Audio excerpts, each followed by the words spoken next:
Bonsoir mesdames, bonsoir mesdemoiselles, bonsoir messieurs. J'ai 2-3 choses à vous dire avant de recevoir notre invité. D'abord, vous l'avez tous, ce n'est pas le petit livre rouge, c'est le 23e numéro de la revue de la Baule qui est sorti et qui vous permet de vous rappeler les souvenirs que nous avons partagés, les invités que nous avons reçus. Et si vous n'étiez pas là, vous rattrapez votre retard et comme ça vous serez à jour lorsque paraîtra le 24e numéro au mois d'octobre. Voilà, j'espère que ça vous plaira. C'est fait pour ça. Je voudrais vous annoncer 3 rendez-vous. Le 26 mai, nous aurons 2 invités. Donc, il faudra que je prenne mes gouttes. Il faudra que je sois en forme. À 14h30, nous recevrons Xavier Fontanet pour le rendez-vous économique. Vous savez, Xavier Fontanet qui a été le directeur général de Beneteau, le directeur général de Rest et le PDG d'Essilor. Et à 18h, nous recevrons François-Henri Desérables, ce joueur de hockey sur glace qui est devenu écrivain et qui a remporté le Grand Prix du roman de l'Académie française. Il nous racontera son voyage sur les pas de Che Guevara. Et puis le 4 juin, nous recevrons Louis Sarkozy, qui a réussi à trouver un angle sur Napoléon, un angle que personne n'avait pris avant lui, c'est-à-dire les lectures de Napoléon. Voilà. Mais ce soir, nous allons retrouver des souvenirs que nous partageons tous. Et j'espère que vous allez être gentils avec moi parce que je vais bavarder avec Thierry Ardisson, ce qui consiste à peu près à jouer au tennis avec Björn Borg ou Roger Federer. Moi, vous savez, je ne suis qu'un amateur, je suis qu'un débutant, tandis que Thierry a 30 ans, 40 ans de succès de télévision, c'est-à-dire de succès de dialogue. Mesdames, Mesdemoiselles, Messieurs, je vous demande d'accueillir Thierry Ardisson.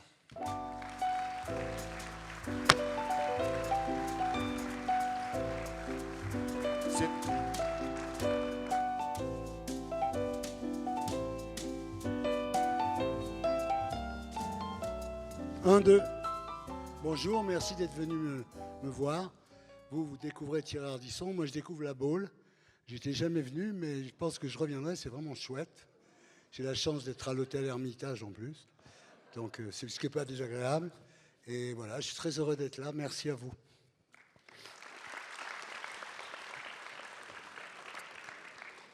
Alors, je disais à nos amis que dialoguer avec vous, c'était comme jouer au tennis avec Björn Borg. Est-ce que vous avez l'habitude quand même? J'ai l'habitude, mais d'habitude j'ai des fiches, là j'ai pas de fiches. Moi j'en ai.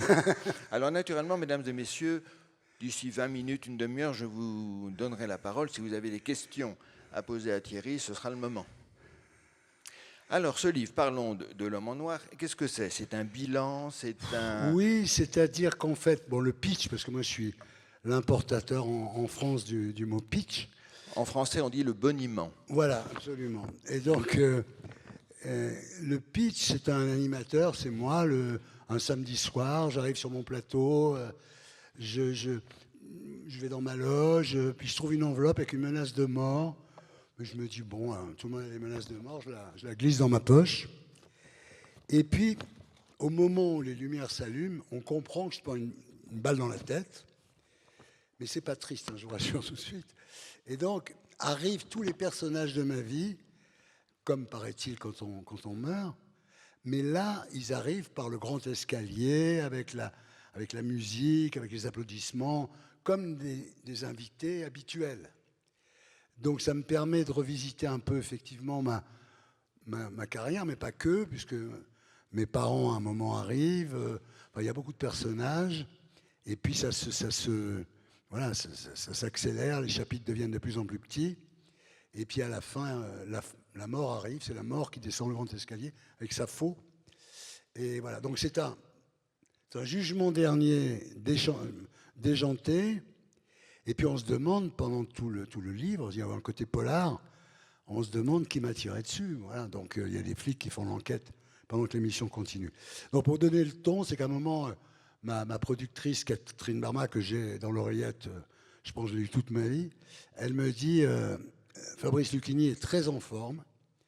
Et là, je dis, j'accueille Johnny Hallyday. Voilà. Et à partir de là,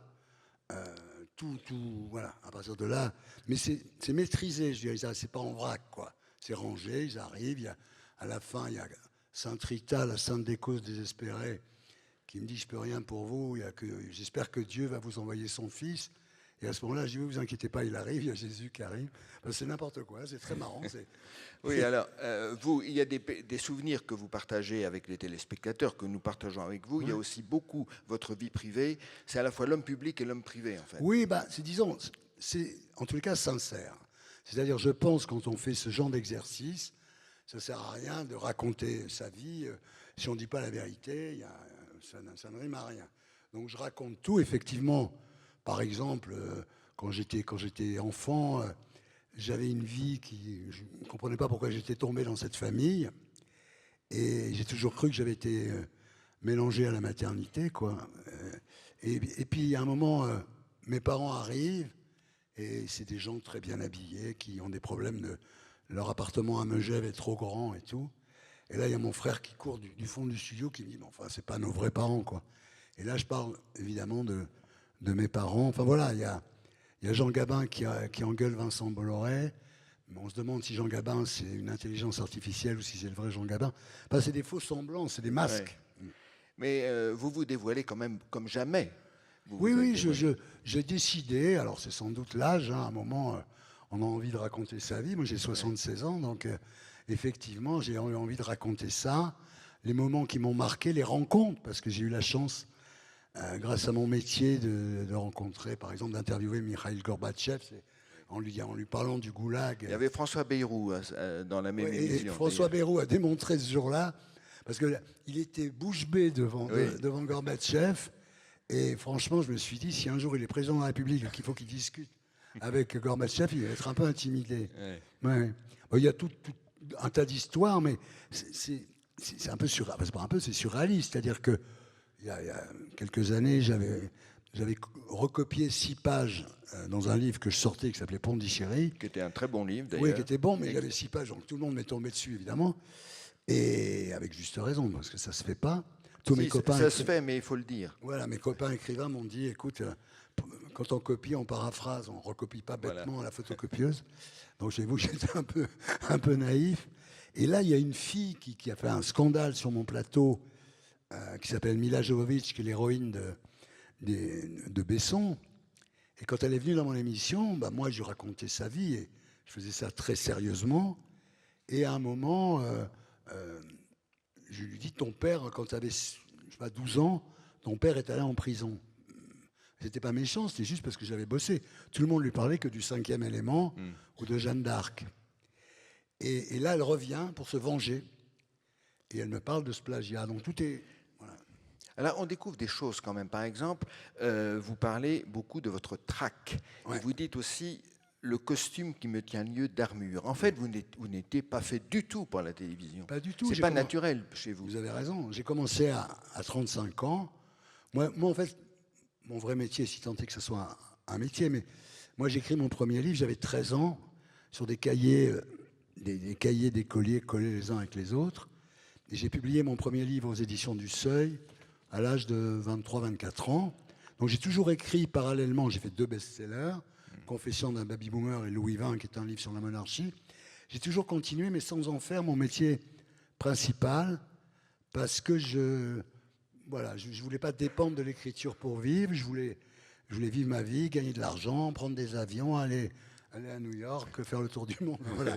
Donc, mais j'ai toujours écrit. Et là, en ce moment, ce qui se passe, c'est que la télévision, j'ai fait cette émission qui s'appelle Hôtel du Temps, où je ressuscitais les gens grâce à l'intelligence artificielle. J'ai fait Coluche, Gabin, Dalida. Puis bon, au lieu de faire 2 millions, ça fait 1,3 million. Ils m'ont arrêté l'émission. Et je me suis dit, finalement, Thierry, vu le temps qui te reste, profites-en pour écrire, parce que quand tu avais 19 ans, c'est ce que tu voulais faire. Ouais. Donc voilà, donc là, je prépare déjà. J'ai une rencontre très importante avec le patron des éditions Plomb, Jean-Luc Barret. J'ai fait un casting d'éditeurs. J'ai vu tous les éditeurs. Mais j'étais pas fou. Et quand j'ai rencontré Jean-Luc, j'ai dit, est-ce que vous accepteriez de m'éditer? J'ai dit, parce que j'ai besoin de respecter mon éditeur et de le craindre aussi, parce que il faut quand même à un moment beaucoup d'humilité, même si c'est pas ma première qualité.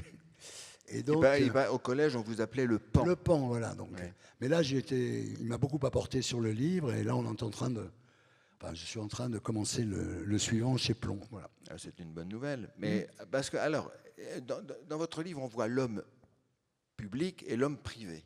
L'homme public me semble être peut-être le contraire de l'homme privé.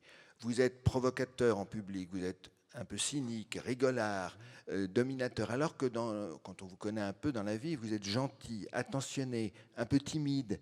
En fait, vous avez raison, mais c'est parce que quand j'ai commencé, donc j'avais 35 ans, c'est pas un très mauvais souvenir d'ailleurs, votre première émission de télé. Oui, c'est horrible parce que j'avais tellement le trac. D'abord, j'avais invité Henri Salvador. Alors ma productrice me dit, mais c'est pas, parce que j'étais encore que animateur, elle me dit, c'est pas à l'animateur d'inviter les gens, c'est à la production.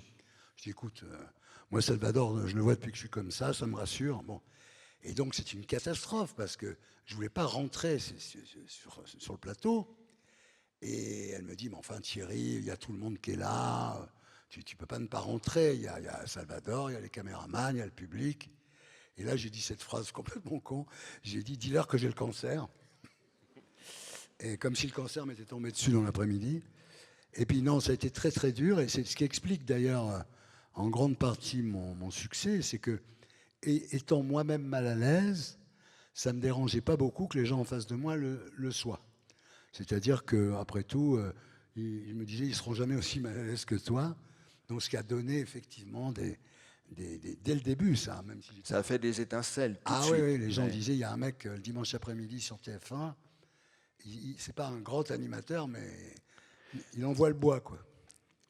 Alors Philippe Bouvard, qui est un de vos maîtres, je crois, et dont vous êtes l'un des héritiers, dit qu'un bon intervieweur doit connaître les réponses aux questions qu'il pose. Ouais.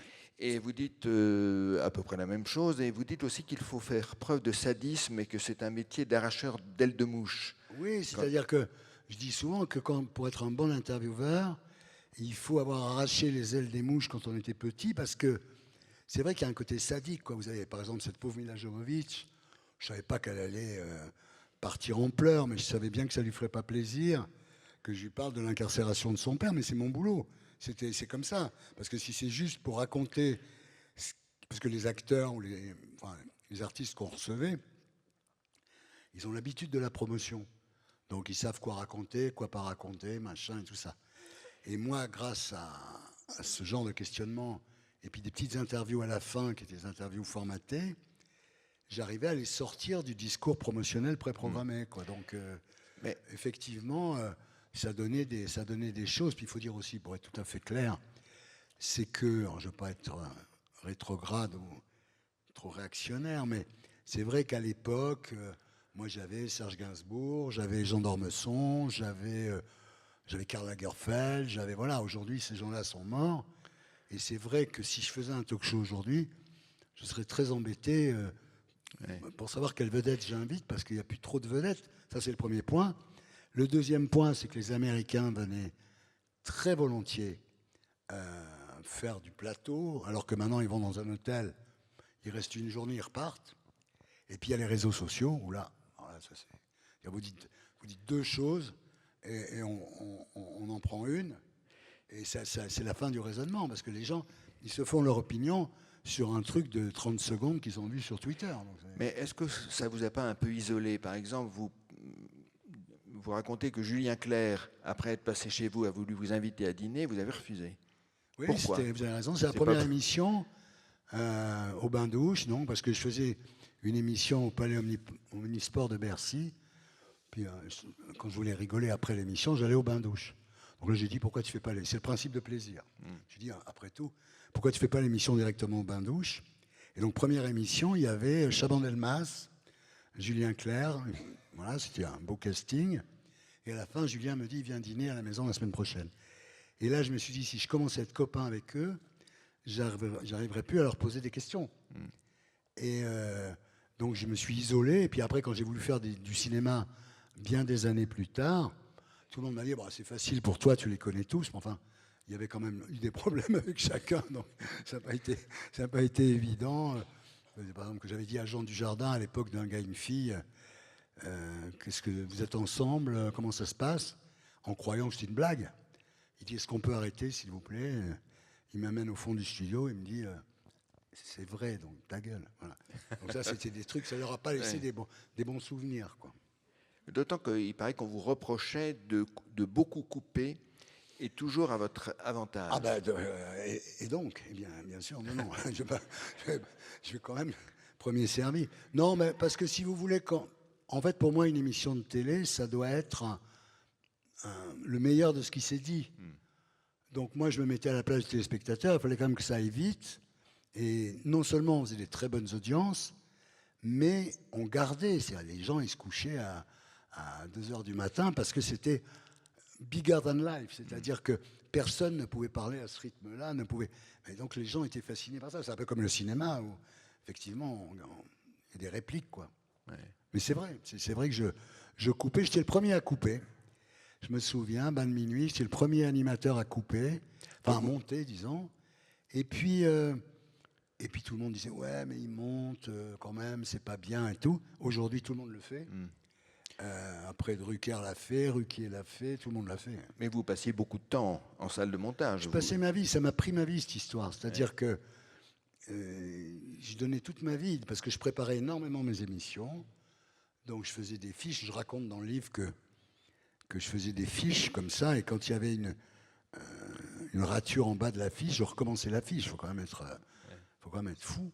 Et puis, je savais tout sur les gens, comme vous disiez. C'est-à-dire, quand vous recevez, je me souviens de Jean-Claude Brialy, je lui dis, oui, tes parents avaient une frégate décapotable avec les pneus flambants. Alors, c'est comme les flics. Vous dites, si c'est ça, il sait tout. Alors que ça, quand même, je ne savais pas tout non plus. Mais il faut toujours donner 2-3 éléments au début de l'interview pour montrer que ça, c'est ce qu'on dit, mais qu'on en a beaucoup plus en réserve. Et puis, vous aviez un acolyte de génie qui était Baffy. Laurent Extraordinaire, c'est lui qui a inventé le métier de sniper. Oui. Il n'a jamais été remplacé vraiment au fond. Et il a un truc, c'est qu'il a des fulgurances, quoi. C'est-à-dire qu'il sort des vannes. On se demande d'où ça vient. Et moi, c'était les deux acolytes, effectivement. Et moi, j'étais comme un gosse à l'école que son copain pousse à faire des conneries. Donc, il ne faut pas beaucoup me pousser. Parfois, ça vous mettait dans des situations un peu embarrassantes, non?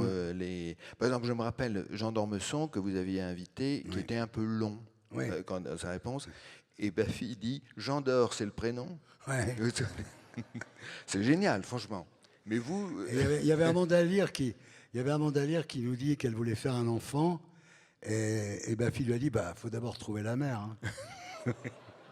Mais le mieux, je vous raconte celle-là, parce que je suis très fan de Baffy. D'ailleurs, j'en parle dans le livre. Il intervient dans le livre. Oui, il intervient avec Catherine Barma. Et alors, un jour, on avait Jean Rochefort, qui était quand même un peu snob, venir là dans ce que d'Ormesson appelait le grand casino, le grand bordel du samedi soir. Il arrive, et moi je le présente, je présente les gens, même quand ils sont connus.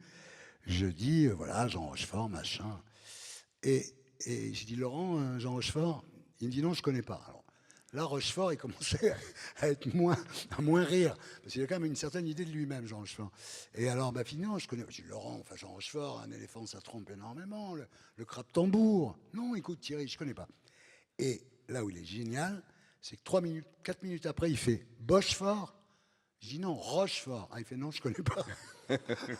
L'autre était complètement abasourdi. Il aurait pu avoir une émission à lui tout seul, Baffy. Il a essayé, il en a fait, oui, il a fait des émissions. Il en fait d'ailleurs là. Il a une émission qui s'appelle Coloscopie. Je ne pense pas que ce soit le meilleur titre possible. Il a fait des émissions une émission dans un bistrot, ils étaient tous de chaque côté du comptoir et tout. Mais c'est ensemble que ça marchait bien. Quoi, parce que c'est ça. Moi, après, quand je suis passé sur Canal, le patron de Canal ne voulait pas de Baffy parce qu'il avait fait un scandale, je ne sais plus quel scandale.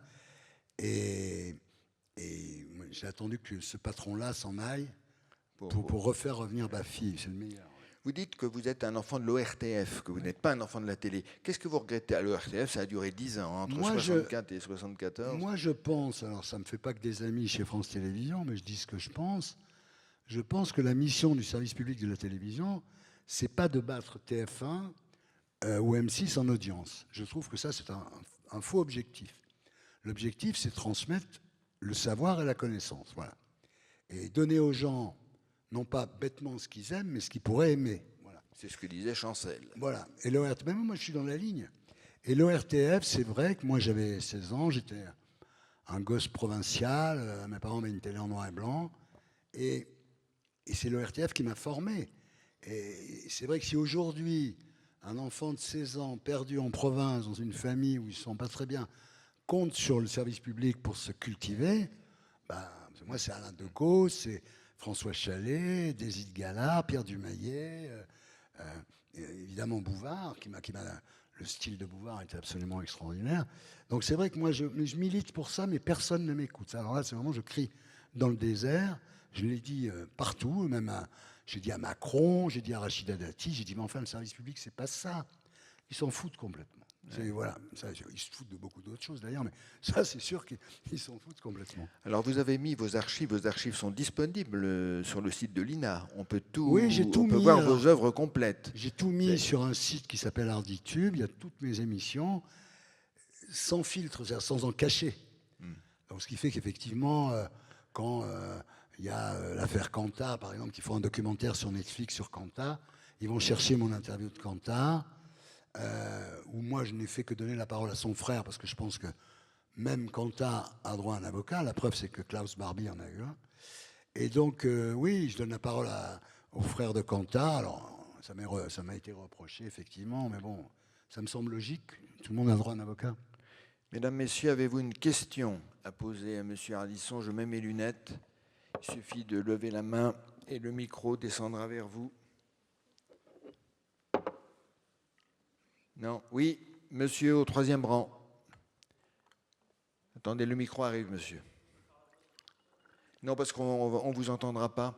Alors, je vais essayer de meubler, de raconter absolument n'importe quoi, le temps que Valérie descende, tel Zizi Jeanmaire, l'escalier d'Atlantia. Merci Valérie.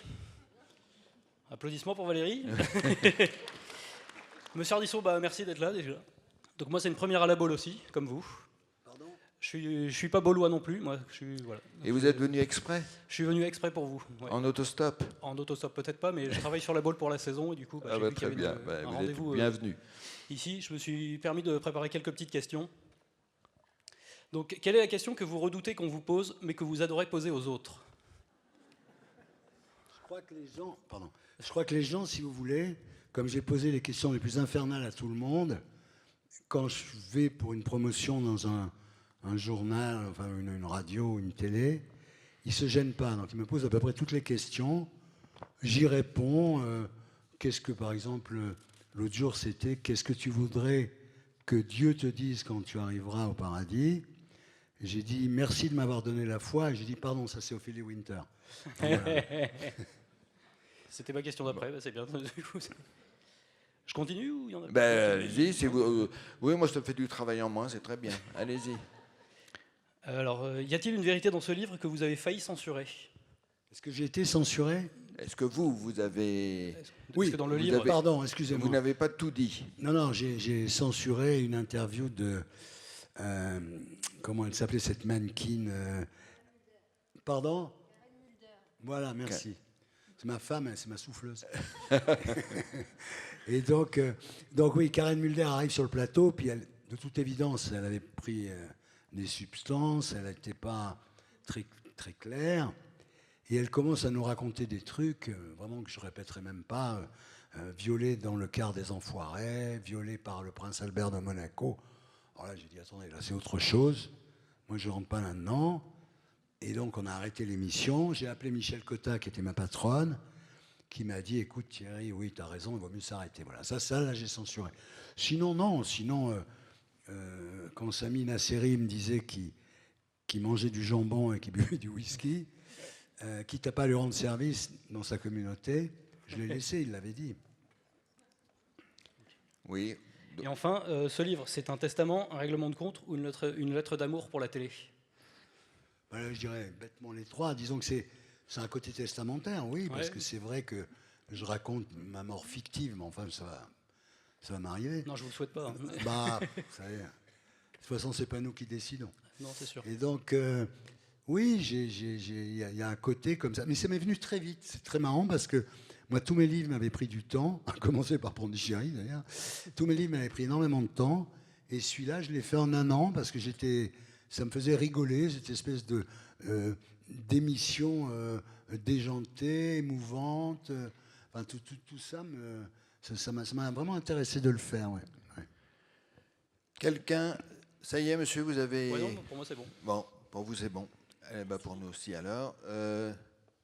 Oui, au deuxième rang. Le micro arrive sur votre droite, madame. Bonsoir à tous. Nous, on vient du Pouliguen, donc juste à côté. Oh. Vous avez dit que vous avez passé beaucoup de temps à faire vos fiches. Effectivement, c'est intéressant. Je voulais savoir comment vous y preniez, justement, à l'heure où il n'y avait pas Internet. Quelles étaient vos sources pour faire les fiches? Si vous voulez, oui, effectivement, à l'époque, on cherchait dans les journaux. Alors, je ne vais pas vous dire que je cherchais moi. J'avais des assistants, des assistantes qui cherchaient dans les journaux. Puis après, on me donnait une base, quoi. Et là, je faisais mes fiches moi-même. Et il y a un truc qui est très marrant, c'est que à l'époque, quand on cherchait dans les journaux, on retrouvait des journaux qui n'existent plus, comme l'Aurore. Et donc, on voyait ce que les gens déclaraient au début de leur carrière. Et en fait, après, ils arrangent leur discours en fonction de ce qui marche et de ce qui ne marche pas. Et donc, on avait des trucs incroyables, parce que s'ils avaient dit ça au tout début de leur carrière dans des journaux qui n'existaient plus. Mais on s'appuyait là-dessus. Alors, maintenant, le problème d'Internet, c'est que tout le monde a un peu les mêmes sources. C'est ça le problème. C'est-à-dire que, bon, moi, ils vont regarder mes émissions souvent quand ils ont des gens à interviewer. Donc, il y a de l'info. Mais moi, je fais des émissions qui sont... je veux dire, c'est des gens qui n'ont pas lu le livre, on leur a fait des fiches. Enfin, je veux dire, c'est vrai que ça se perd, quoi. Il n'y a pas que ça, vous me direz, mais ça se perd quand même le travail. Parce que c'est facile de faire de la télé. Salut, comment tu vas? C'est quoi ton nouveau disque? Est-ce que c'est un disque? Est-ce que c'est le disque le meilleur que tu as fait? Des conneries comme ça. Tout le monde peut faire ça. Moi, j'ai essayé d'aller plus loin. C'est peut-être pour ça que ça a marqué les gens aussi, parce que quand j'avais quelqu'un en face de moi, je partais du principe que personne ne le connaissait, même quand c'était une star. Et donc, je racontais tout. D'abord, il y a l'interview bio. Donc, je racontais tout sur sa vie, enfin, le déroulé de sa vie, où est-ce qu'il est né, quel a été le déclic pour qu'il devienne une star. Et après, il y avait l'interview promo, parce qu'ils ne viennent pas sans raison. Hein. Et puis après, il y avait ces petites interviews formatées qui étaient marrantes, quoi, qui créaient des situations, parce qu'ils ne s'y attendaient pas du tout. Mais ça marchait bien. On faisait 2 millions le samedi soir, quand même. Je n'ai pas joué les vieux acteurs, mais quand même. Autre question? Oui. Bonsoir. Après, madame. J'ai Oui, souvent monsieur. été dans les 2 millions que vous regardez. Merci. En revanche, tous les lundis matins, quand on se retrouvait, on parlait du clash, parce que c'était aussi une marque de fabrique. Bien sûr. Et j'ai toujours mis un doute sur certains clashs, que ça soit un peu prémédité, un peu organisé. Notamment en 92, je crois que c'est dans Lunettes Noires pour Nuit Blanche, vous receviez Chantal Lobby et Dominique Farrugia. Et là, vous posiez une question qui aujourd'hui serait complètement anodine, mais qui avait vraiment vexé les nuls, ce qui paraissait un peu surprenant vu ce qu'ils faisaient. Et puis bon, ça prend des proportions. Et là, on voit arriver Gérard Darmon.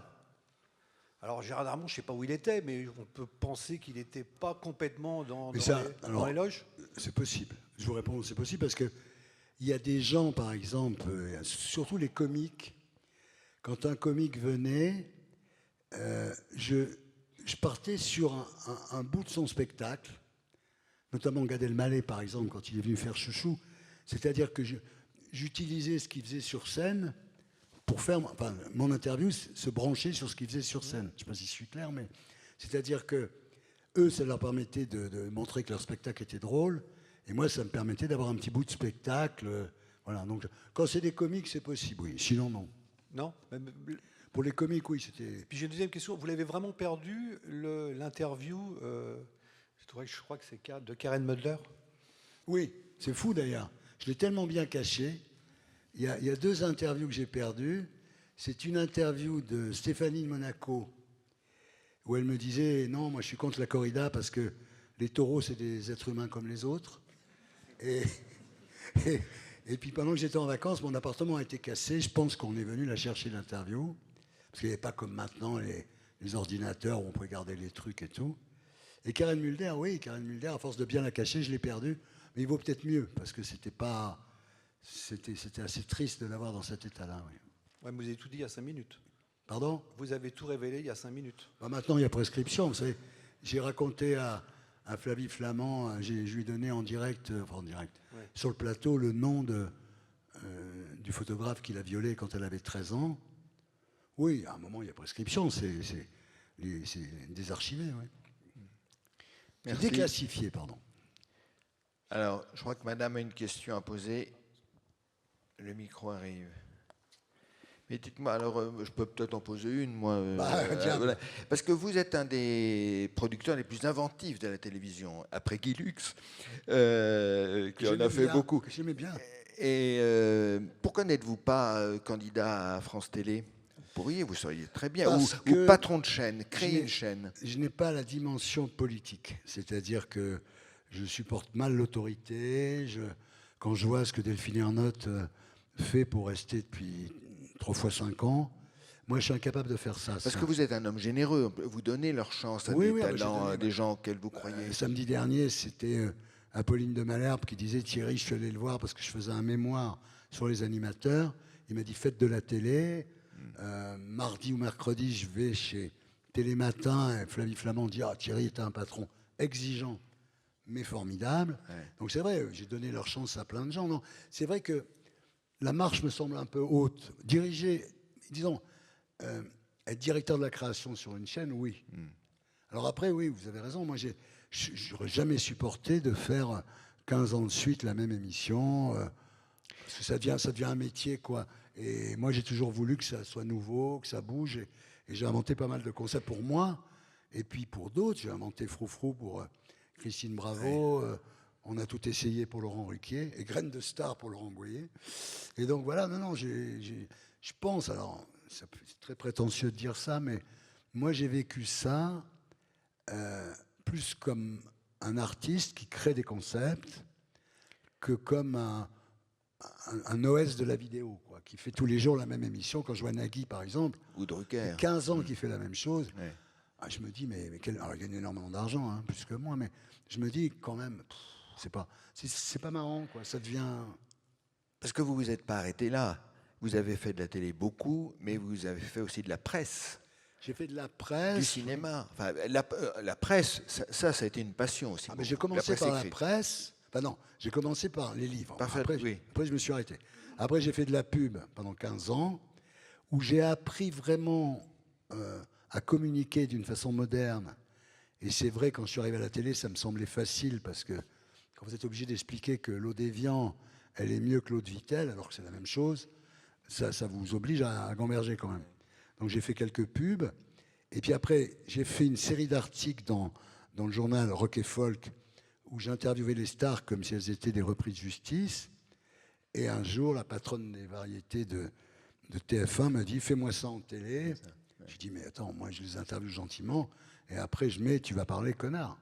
Et alors, je dis « Là, en direct, enfin à la télé, ça va être compliqué, mais tu te démerdes ». Et donc ça a duré 7 numéros, parce qu'on a cassé une côte à Yves Simon, Karen Cheryl voulant attraper un tesson de bouteille que voilà, elle s'est coupée la main. Donc ils ont arrêté l'émission. Ma première émission a duré 7 semaines. Mais, non, restons sur la presse. Après, il y a eu Entrevue. D'abord, il y a eu un journal que j'aime beaucoup et qui finalement, à l'époque où on le faisait, je pensais que ça finirait au musée.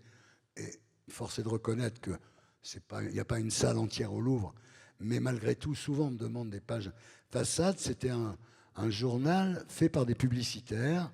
Donc il y avait liberté, chaque page générait sa mise en page, etc. J'en parle dans Le Mont Noir d'ailleurs. Oui. Et Façade, c'était le slogan, c'était le journal qu'on lit le matin avant de se coucher, ou le journal qui sort quand il est prêt.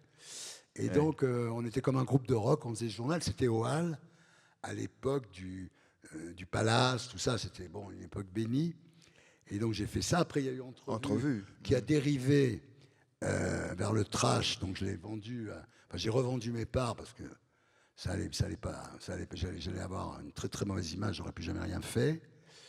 Oui, moi j'aime tout ce qui est création. Je veux dire, j'ai fait des bouquins, je sais pas, je dois en être à 8. J'ai toujours aimé créer. Voilà, moi mon truc, comme j'étais, en fait ça s'explique aussi parce que j'étais petit, je comprenais pas ce que je foutais là. Et pendant que mes parents regardaient la télé, moi je me planquais dans un coin de l'appartement et puis j'écrivais mes trucs, quoi. C'était vraiment c'était la seule évasion que j'avais, quoi. Madame, je crois que vous avez le micro. Oui, allez-y. Bonsoir Thierry. Vous avez une question sur vos fiches. Moi, je vais rebondir en parlant de vos mémos. Ah oui. Et puis, donc les mémos que vous échangiez avec tous vos collaborateurs, vous leur donniez des initiales. Et je voulais savoir si moi, vous alliez vous souvenir de la mienne ou pas. Oh là là. Vous avez travaillé on a travaillé ensemble. Oui, Alors dites-moi que j'étais gentil, ouais, très gentil. mais exigeant. Oui, c'est vrai aussi. De toute façon, je pense que on peut être exigeant avec les gens qui travaillent pour vous, à condition de l'être avec soi-même. Pour moi, c'est comme le patron qui dit aux gens, je veux que tu sois là à 9h du matin, puis eux, ils arrivent à 11h.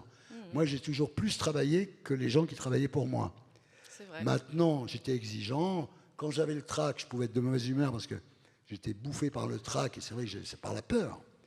Mais le reste du temps, je me suis toujours bien comporté. D'ailleurs, que contrairement à mes amis Bedos, Becbédé et compagnie, Ah oui, moi, j'ai pas de mauvais souvenirs. MeToo ne m'a rien reproché parce qu'il n'y a rien à reprocher. J'ai essayé toujours de me comporter. Mon père me disait cette phrase que j'adore, on ne frappe pas une femme, même avec une fleur. Et donc j'ai toujours respecté ça en essayant de bien me comporter. Bah alors, il ne se rappelle pas vos initiales, mademoiselle. Non. Non. Je crois pas. Bah oui, parce que vous Non, avez... mais on a travaillé ensemble sur quelle émission? Alors, c'était il y a 20 ans, à peu près, je pense. C'était au moment de la sortie de Confession d'un baby boomer. Ouais. Et du coup, on a travaillé ensemble sur toutes les émissions, parce que j'étais votre assistante pendant 2-3 ans. Non, mais ça fait longtemps. Non, mais Et on ne s'est pas revus depuis. ne m'en voulez pas. Mais il n'y a pas de souci. Parce que oui, c'est vrai que voilà, quoi, je faisais tellement de trucs. Tu sais, par exemple, l'histoire, on parlait du montage tout à l'heure. On tournait l'émission le jeudi soir. Le vendredi matin, j'arrivais au montage. Et à l'époque, c'était pas moderne comme maintenant. On montait à l'ancienne. Et j'étais en montage de 10h du matin au lendemain matin, 9h. Donc j'ai une nuit blanche par semaine. Et vous partiez le lendemain. Je partais en Normandie voir c'est ça. ma femme, mon ex et mes enfants. Et je passais déjà le samedi avec les bras en croix sur le lit. Le dimanche matin, on faisait un peu d'équitation. Et le dimanche après-midi, j'écrivais des nouveaux projets. Donc, j'étais vraiment pas... Mais bon, mes enfants m'en veulent pas. D'ailleurs, ils apparaissent dans le livre. Ils me disent que j'ai beaucoup culpabilisé, mais que finalement, ils ont une bonne enfance. Enfin, ils ont la gentillesse, en tous les cas, de me dire qu'ils n'en ont pas souffert, parce que quand je les emmenais en vacances, c'était au bout du monde. Donc, finalement, ils vivaient dans un haras en Normandie. Bon. Mais c'est vrai que j'ai beaucoup culpabilisé de ne pas assez les voir. Mais je pense, là aussi, il faut être sérieux. Il faut dire ça aux gens, quoi. Aux jeunes, si on veut y arriver, il faut tout donner. C'est pas... Parce qu'à intelligence égale, c'est celui qui travaille le plus qui va réussir. C'est comme ça. Une autre, bon, vous lui direz tout à l'heure, entre quatre yeux, ce sera des retrouvailles. Ouais. Bon, une autre question? Non, personne? Alors moi, je voudrais revenir à un roman que vous avez fait il y a longtemps qui s'appelait Rive droite. Oui. Et le personnage s'appelait Louis de Valange. Oui, je voulais être un peu de la C'était haute. vous. C'était oui, vous. C'était moi, mais... C'était vous sublimé. Avec une particule, absolument. Oui. Et le jeune homme que vous étiez à l'époque, que dirait-il à l'homme riche et considéré que vous êtes aujourd'hui? Pourquoi t'es si peu riche déjà, vu non, tout ce que tu as travaillé. Ouais. Il dirait, tu vois, tu as fini par y arriver, parce que quand j'étais petit, je pensais que je réussirais, mais je savais pas dans quoi. Peut-être serial killer, ou je sais pas, enfin, un truc. Et puis voilà, puis j'ai pris un chemin tortueux, disons, avec les livres, les journaux, la télé, etc. La pub, évidemment. Et finalement, je suis arrivé. Mais j'avais vécu une enfance qui était tellement... Je ne vais pas jouer, elle est misérable, hein, c'est pas Cosette, mais minable, quoi. que j'avais envie d'une revanche. Ouais. Et j'ai pris cette revanche sur la vie, mais sans animosité, hein, parce que mes parents, bon, je suis parti, quand j'ai eu mon bac, mon père me dit, qu'est-ce que tu veux? Je lui dis partir. Déjà, c'était sympa. Mais bon, je suis revenu après. Vous auriez pu rester devenir un vieux junkie. Vous Oui. auriez pu faire ça. J'aurais Vous auriez pu mal tourner. Enfin, Ben oui, parce que c'était vos générations, ça. l'autre jour, il y a une animatrice qui me pose une question à la télévision. Elle dit, est-ce que ça vous manque de ne pas présenter des émissions? Je dis, vous savez, d'abord, j'ai fait ça pendant 40 ans, et puis j'ai commencé à 35 ans. Donc, non, ça va. Puis je dis, vous savez, j'ai été accroché à des drogues plus fortes que la télé. Mais quand j'ai commencé la télé, c'était terminé déjà. C'est-à-dire que, heureusement, parce que quand je vois ce qui est arrivé à Jean-Luc Delarue, par exemple, c'est horrible. Moi, j'avais déjà arrêté. Mais moi, je me suis accroché à l'héroïne, qui est un truc épouvantable. C'est ce que j'ai connu de plus dur dans ma vie, c'est de me sortir de ça. Parce que l'héroïne, l'opium, c'est pareil, contrairement à la cocaïne ou à toutes les drogues, quand on en prend pour être bien, et c'est vrai qu'on est bien. C'est vrai qu'au début, on n'a pas envie de manger, on n'a pas envie de baiser, on n'a pas envie de voyager, on n'a pas envie de... On se dit, putain, j'ai trouvé la solution, c'est un petit peu de poudre, après tout, c'est génial, voilà. Sauf qu'au début, on en prend pour être bien, puis après, on en prend pour pas être mal. Et donc, à la fin, je prenais 1 gramme par jour pour être juste comme je suis ce soir, plus abruti même. Donc oui, c'est une expérience, mais comme disait l'autre, tout ce qui vous tue pas vous rend plus fort. C'est vrai que ça m'a donné une force, parce que la plupart de mes potes sont morts soit d'overdose, soit du sida, et moi je suis toujours là. Alors, il y a quelque chose que vous avez passionnément aimé, c'est la nuit. Oui, parce que, en fait, pour en revenir à ce que je racontais, c'est-à-dire quand je pars de chez moi après le bac, dont je m'en vais partir, je vais à Juan-les-Pins, parce qu'à l'époque, je n'étais pas Saint-Tropez, c'était Juan-les-Pins, et au bout de 3 semaines, j'avais plus d'argent. Évidemment, mon père m'a donné un peu d'argent, mais bon. Et là, c'est sur la plage, il y a un type qui passe, qui sans doute me draguait, et qui me dit, vous faites quoi? Je lui dis, écoutez, rien. Et il me dit, j'ai un boulot pour vous, disquaire, on ne disait pas DJ à l'époque, disquaire au whisky à gogo. Et j'ai dit oui, parce que dans ça, il faut toujours dire oui. J'ai dit oui, et je suis devenu donc disquaire au whisky à gogo. J'ai découvert la nuit. La nuit, c'est comme je l'ai écrit, c'est la face cachée de la vie. C'est-à-dire que vous avez des gens, il y en a un, je me souviens en bain-douche, qui dépensait tous les soirs une fortune pour arroser tout le monde, et dans la journée, ils vendaient des cravates dans le métro. Il y a vraiment, la nuit, on est quelqu'un d'autre, quoi. C'est ça. Puis, bon, j'ai eu la chance de connaître l'époque bénie du Palace. C'était l'époque de la mode. Donc il y avait Lagerfeld, Saint-Laurent, Kenzo. Enfin, c'était vraiment une époque. Ça s'est arrêté, ça n'est jamais revenu. C'était des grandes fêtes, comme on voyait chez les Rothschild dans les années 50 ou voilà, Cuevas, des gens comme ça. Ouais. Mais alors là encore, de cet amour pour la nuit, vous avez fait une émission, finalement. Finalement, à la télé, vous n'avez parlé que de vous. Ah bah oui, mais dans les livres aussi. Oui. L'autre jour, j'ai une très bonne amie qui est Anne Méo, et je lui dis, elle me dit, c'est quoi? Déjà, elle me dit, t'as intérêt à écrire là, parce que franchement, on s'en fout de tes émissions, maintenant on fait des livres. Et donc, évidemment, je m'y suis mis. Et en fait, elle me dit, qu'est-ce que tu vas raconter? Je lui raconte le pitch de L'Homme en Noir. Elle me dit, mais tu n'es pas capable de parler d'autre chose que tu vas. Alors, là, je fais un roman. Là, ça y est, j'en ai parlé avec Jean-Luc Barret. Je vais essayer de faire un roman parce que il faut que j'y arrive, quoi. Il faut que j'arrive à faire une histoire dont je ne suis pas le personnage central. J'aurai une petite place, mais je ne serai pas le personnage. Je serai quand même. L'Homme en Noir va ressusciter, comme Jésus, en fait. Et donc, j'aurai une petite place dans le livre, mais je ne serai pas le personnage central. Et puis, attendez, il y a quelque chose aussi d'important dans votre œuvre, c'est votre combat politique et religieux. Pour la monarchie. Pour la monarchie. Bah oui, écoutez, c'est vrai que quand j'ai sorti mon livre Louis XX, tout le monde a dit, ça, il a trouvé un truc pour se rendre intéressant. Ça m'a rendu intéressant. D'ailleurs, j'ai fait l'émission de Bernard Pivot, ce qui pour moi a été... Et vous avez fait 100 000 exemplaires. Voilà, j'ai fait 100 000 exemplaires. Mais en fait, moi, je ne convainc personne d'être monarchiste, mais posez-vous juste une question. Vous avez un match de foot, OM, PSG. Bon. on ne prend pas comme arbitre le capitaine d'une des deux équipes. Il y a un arbitre de la fédération des arbitres. Voilà. Et Roy, c'est ça. C'est quelqu'un qui est au-dessus des partis. Et c'est pas une idée saugrenue, ça marche dans 8 ou 9 pays d'Europe, donc c'est pas non plus une idée idiote.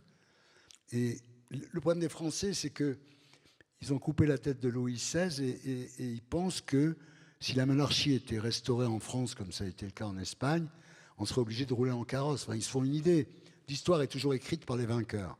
Donc la République nous explique, par exemple, dans les livres d'histoire, que Louis XVI était un tyran. T'imagines, Louis XVI, il n'y avait pas plus cool que lui. Bon, et donc c'est vrai que c'est un combat perdu d'avance, mais moi j'aime bien les combats perdus. C'est un combat perdu. De mon vivant, je ne verrai pas la restauration de la monarchie, mais je vais faire un livre qui va s'inscrire dans le débat de 2027. Parce que là, on voit bien ce qui nous attend. Je veux dire, moi, entre Mélenchon et Marine Le Pen, je vois très bien pour qui... voilà. Donc, c'est vrai que c'est une solution en plus pérenne, parce que le roi, lui, il a ses enfants. Donc, c'est pas je me bourre les fouilles et je m'en vais, parce qu'il sait que derrière lui, ça sera son fils, puis après son petit-fils. Donc, il gère ça comme un père de famille qui gère son patrimoine. Et vous dites, de toute façon, on ne peut pas faire pire que François Hollande. Voilà, c'est un exemple. C'est un exemple. En même temps, je parle aussi du fils de Jean-Luc Lagardère. Oui, que vous trouvez nul. Je trouve que c'est un contre-argument pour la monarchie, oui. Parce que la première fois que je l'ai vu, je me suis aperçu en 10 minutes qu'il allait foutre l'empire que son père avait bâti en l'air. Ouais. Mais c'est vrai que, par exemple, c'est un exemple parmi d'autres, mais quand il y a eu un coup d'État en 1981 en Espagne, où les généraux franquistes ont voulu reprendre le pouvoir, Juan Carlos est apparu toute la nuit à la télé en grand uniforme, et à côté de lui, il y avait son fils, l'enfant Felipe, celui qui est roi maintenant. Et le gosse qu'il a appris là, il ne l'apprend pas à l'ENA ou à Normal Sup. Hein. Donc c'est un métier d'être roi. D'ailleurs, en Europe, au XIXe siècle, il y avait des familles régnantes. Quand la Grèce a eu besoin d'un roi, ils ont pris un Danois. Parce que le roi, il y avait une mentalité, enfin comment dire, il y avait une philosophie qui existait, quoi. Alors on aborde toujours la monarchie sur le plan soit people, voilà. Alors les Grimaldi, moi je dis que les Grimaldi sont la revanche de Louis XVI, parce que franchement, on avait les Bourbons, maintenant on a Caroline et Stéphanie, enfin c'est un peu moins en ce moment, mais on a bien vu quand la reine d'Angleterre est morte à quel point les Français étaient attachés à ça. Donc voilà, c'est vrai que c'est pas, moi je le prends pas sur le plan people, je le prends pas sur le plan historique, ça je l'ai déjà fait avec Louis XX, où j'ai raconté la fin des Bourbons de la branche aînée au XIXe siècle. Là, c'est voilà, essayer de donner des arguments, d'être sur un plan plus théorique et d'expliquer aux gens simplement pourquoi ça s'envisage, quoi. Alors, vous savez que la Loire-Atlantique, notre département, est le seul département français à avoir 2 statues de Louis XVI, voilà. L'une à Nantes, l'autre dans le Muscadet. Vous ne les avez pas encore enlevées, vous ? Il en est question que Louis XVI déménage cet été. Là, on fait une statue de Bernard Tapie au Parc des Princes, au Stade de France, mais ils enlèvent les statues de Louis XVI. Mais du temps de Louis XVI, la France était un premier pays d'Europe, en tous les cas. C'est un... Bon, en fait, ce qu'il faut savoir sur Louis XVI, il ne faut pas me brancher là-dessus, parce que Louis XVI, en fait, il ne devait pas être roi. C'est son aîné qui devait être roi. Et il est mort. Et lui, il a toujours pensé que il était un peu un... Enfin, c'était pas vraiment son truc. Bon, il avait un complexe, bon, plus des problèmes sexuels, etc. Mais quand vous regardez, je sais pas, moi, quand vous regardez Louis XVI, c'est tout sauf un tyran. Mais alors, voilà un livre à faire. Il a envoyé la Pérouse à faire le tour du monde. Au moment de monter sur l'échafaud, il dit, est-ce qu'on a des nouvelles de Monsieur de la Pérouse ? Non, mais ça, c'est toujours pareil, parce que la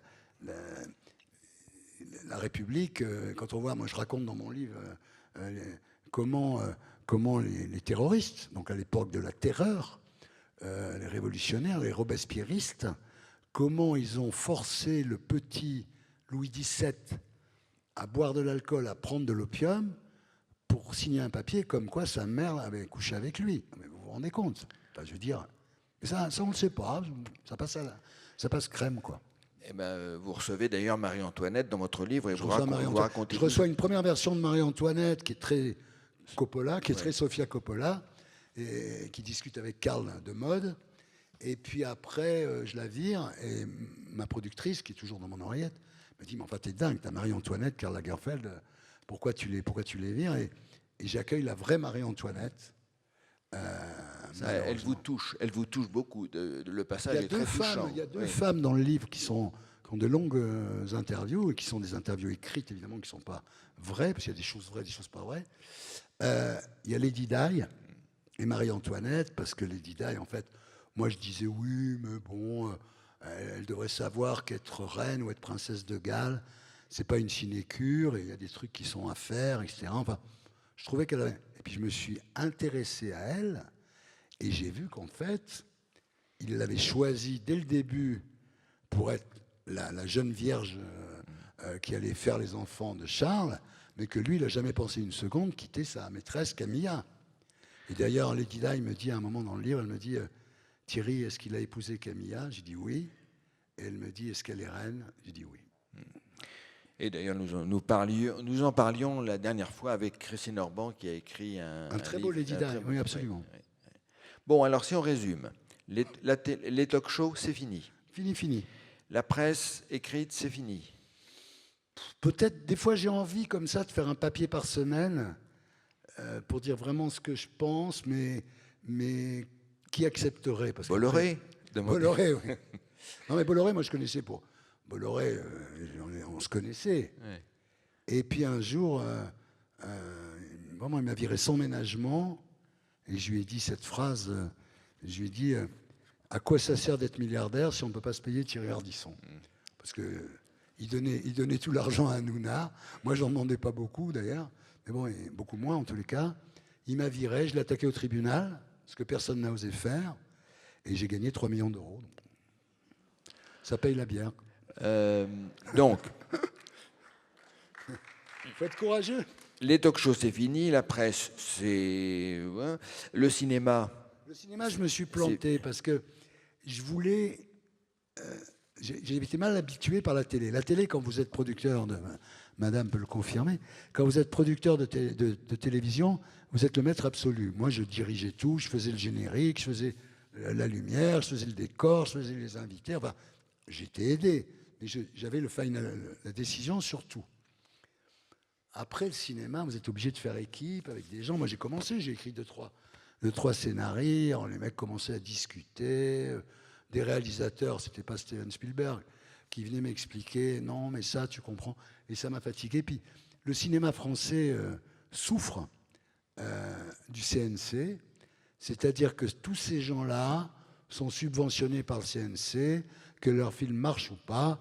Du moment que vous êtes dans le camp du bien, dans la bonne catégorie, vous avez tout l'argent que vous voulez pour faire des films.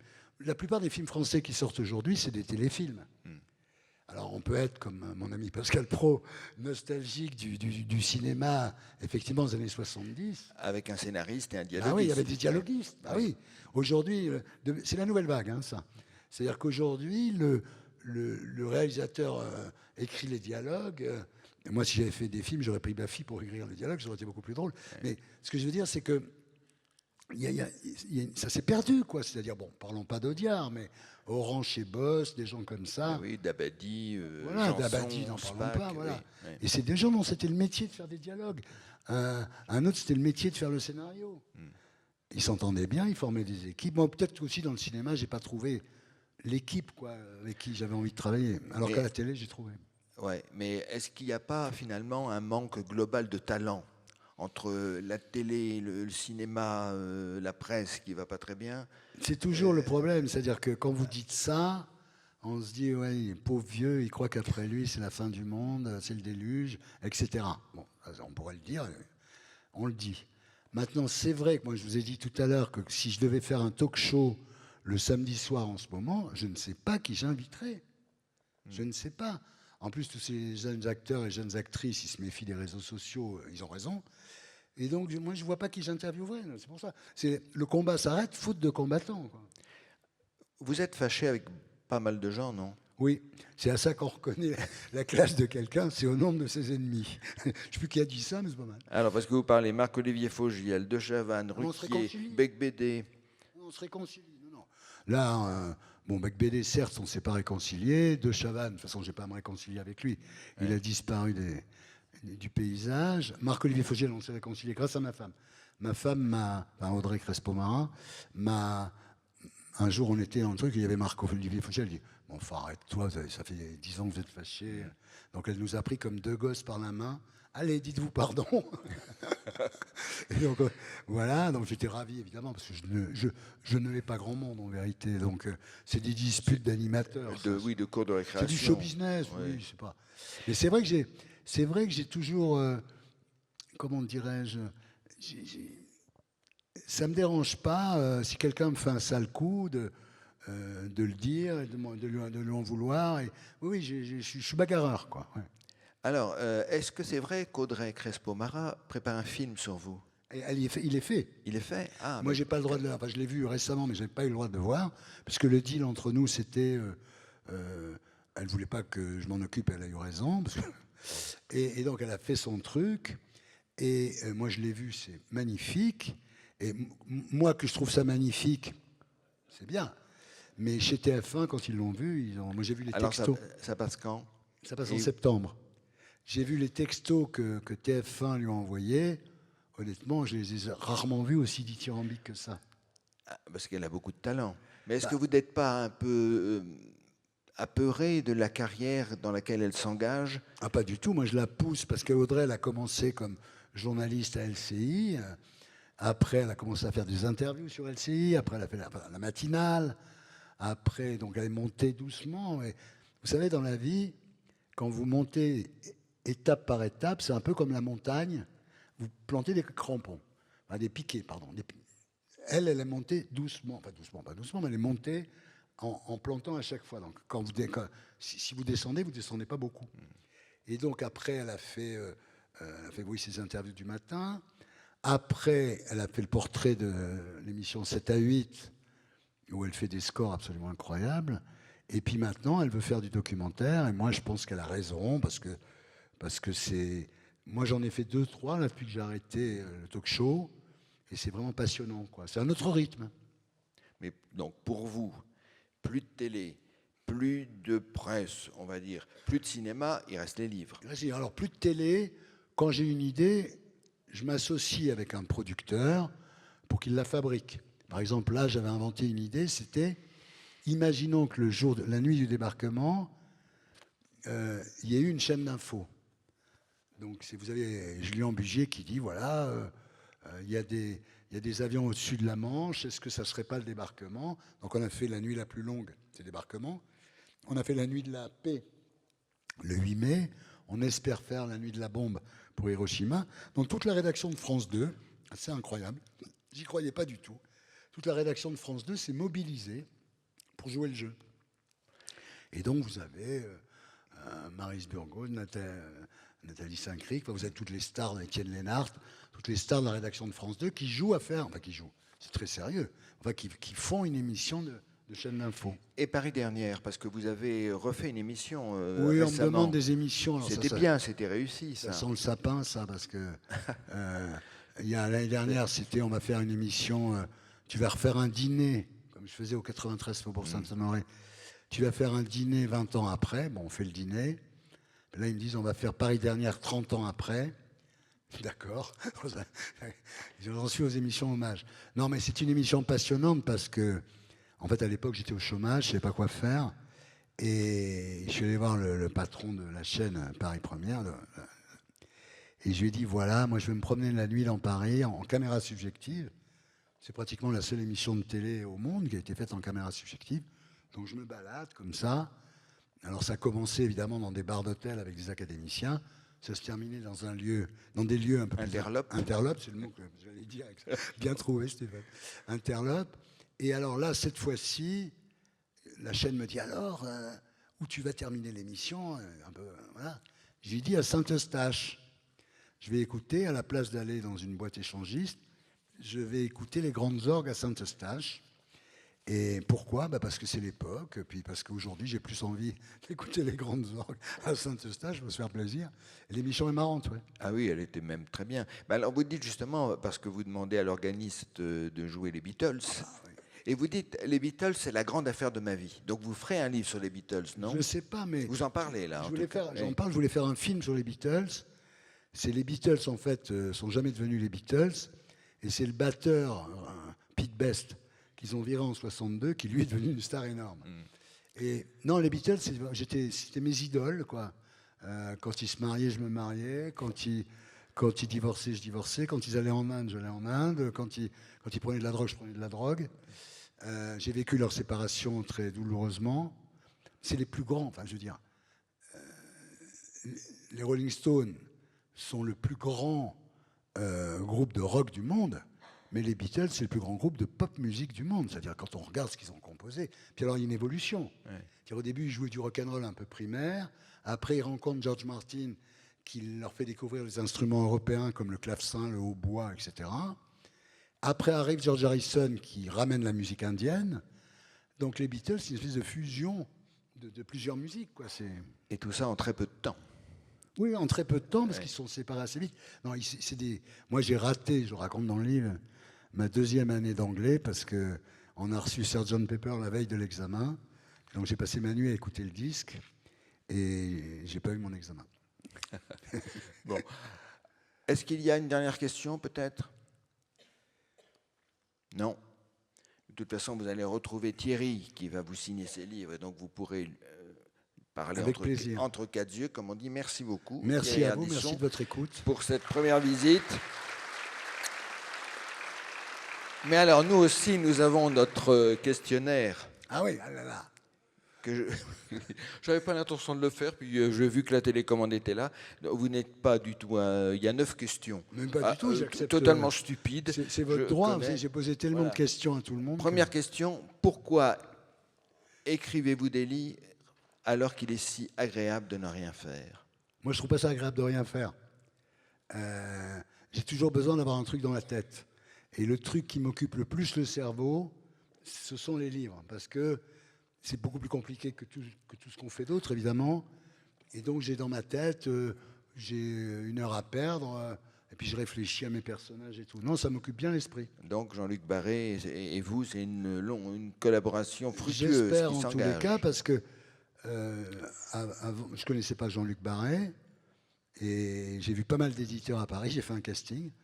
Et quand j'ai rencontré Jean-Luc, je lui ai dit, je crois que ça va être tombé sur vous, parce que je lui ai dit, il faut que mon éditeur, je le respecte. Et il y a chez Jean-Luc encore cette dimension Claude Durand, disons.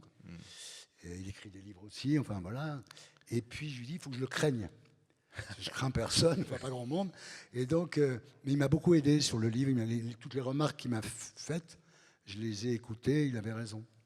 Deuxième question, de quoi avez-vous besoin pour écrire? Avant, j'avais besoin d'un pétard, et là, je me suis arrêté.